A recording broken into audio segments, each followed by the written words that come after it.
Hey, fellow classmates. So after watching the videos, I thought it was very interesting because we all know that technology has changed all of our lives and impacts it so much, especially going into being a teacher. Like, my dad doesn't use technology. He's a farmer. We go to the old tractors because so many things can go wrong with technology. My dad doesn't, not that he doesn't believe in it, he does it for farming. He thinks it's a human made thing and that internet should not run it or technology should not drive your tractor. But on the other hand, for me and some of us that are going into teaching, it's a huge, huge impact on our lives. So after watching the videos, it has a lot to do with our future life. It has forced change and we have no option. And I think some people say, well, the teachers can use technology, but the kids should, not use as much. I understand how a parent maybe can think that, but at the same time, I think that students should, because they're going to have to use it in their later life.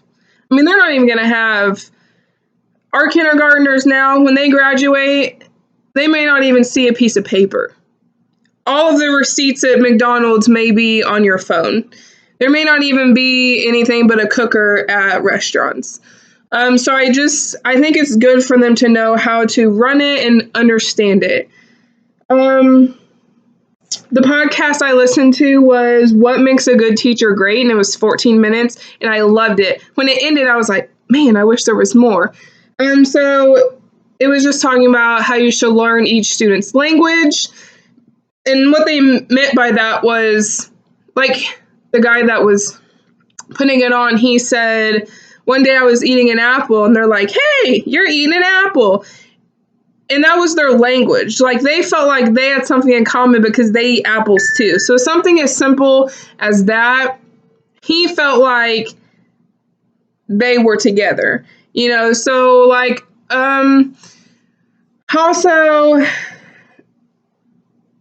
students don't want to feel like they're alone or they're struggling alone. So sometimes it's good for a teacher to think like them, not act like them. They don't want you to act like them, but they want to see you have a little struggle and maybe them find the answer. So, like, if you were like, I don't know, what's this answer? And then they tell you, they feel like they've accomplished something for the day, and you're now understanding their language and they feel like they've helped you out. So you just continue to build this communication story with them.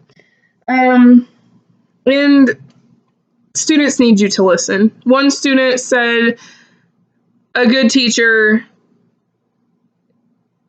is teaching. A great teacher is always learning with us. And I believe that 110%.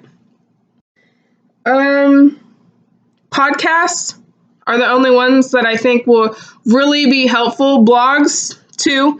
There's a lot of good children's podcasts, and I feel like children could probably really relate to them. I have that similar story, or that's what my home life is at, and this podcast could be maybe about how you work through home life to continue to do well in school. Something like that I think could be very beneficial if it could tie into maybe an English lesson or a communication arts, something where it could tie into. I think those could be very helpful. I don't think social networking should be a part. As it mentioned, it says Facebook, Instagram, Twitter.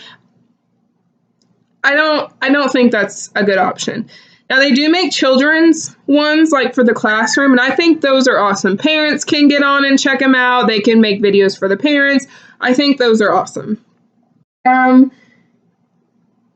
than that, YouTube is probably the only one that I really think sometimes can be useful for kids in the classroom to learn. There's some good educational videos in, like, a math lesson. There could be a math lesson that I explain and the student may not get it, so then they could listen to YouTube and they may explain it different and they may get it. I did that in college. I'm still doing that.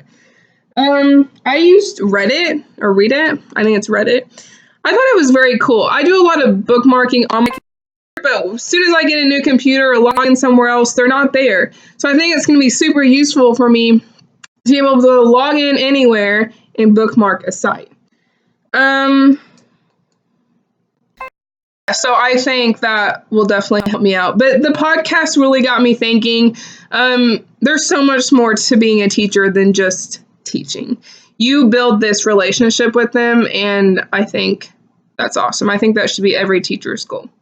So can't wait to hear your all's reflections.